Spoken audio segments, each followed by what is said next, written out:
Okay, I remember when I was a teenager and I was living on the streets. By choice, kind of, because I thought everything was bad at home because I was kind of an idiot. But I'll never forget all that I learned from that experience. It was a very good experience. We all learn from our mistakes, but I don't think those were necessarily mistakes. I don't think it was a mistake. There was this time when I was behind a Safeway supermarket, and there was this guy, and I saw him all day. We were on the streets, my friend and myself. We were on the streets, and we'd see him all day, and he had this permanent smile on his face. I couldn't figure it out. He had nothing. He wasn't begging anybody, he wasn't doing anything. He was just kind of happy that God had created him, and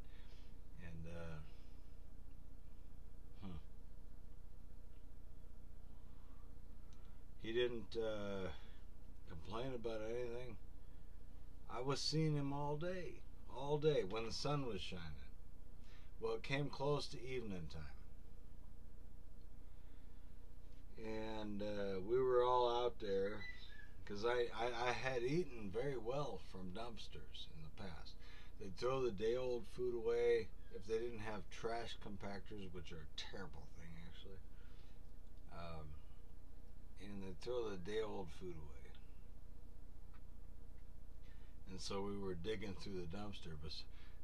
So my friend and I, we went to the dumpster in hopes of finding some food that night.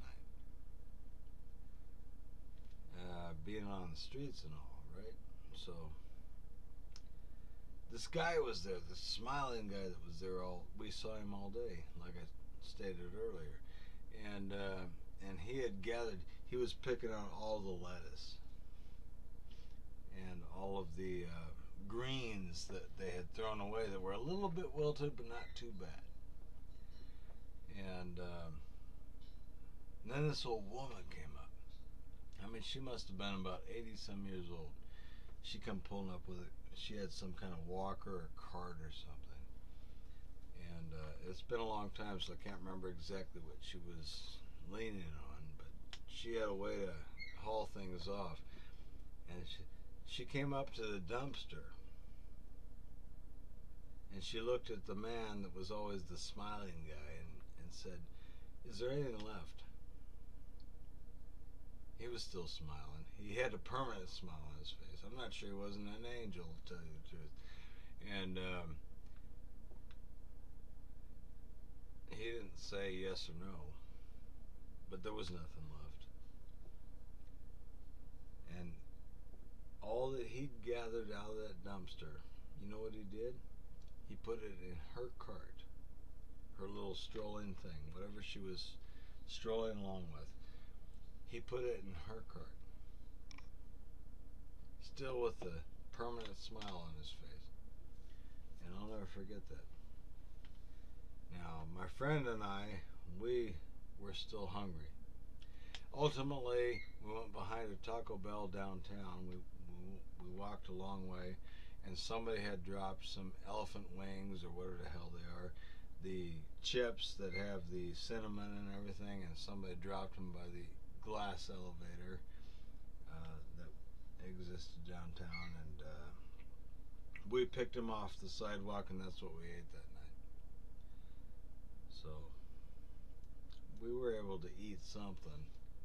Wasn't the best thing in the world, but hey, it was food, right? Depending on how you look at it. So anyway, the woman looked at the man that gave everything that he'd gathered out of the dumpster, the old woman, and she said, "God bless you." And I looked at the man, and I thought, "God bless you too." It was a wonderful thing. It was a great experience. I think more people should get out there and understand where everybody's coming from before you start casting judgments. That's what I think, because I've been through it all, damn near, and a frame of reference is kind of important before you start making decisions as it relates to other people's lives, legislative wise or otherwise. There's a lot of people that make a lot of decisions in DC, for example, on either side of the coin, that have no frame of reference or no clue about who their constituents may or may not be. So we need to start thinking about that.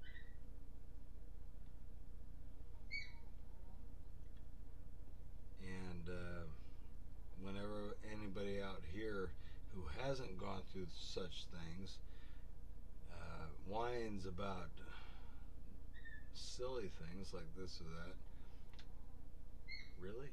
You gonna whine about that? Try living my life.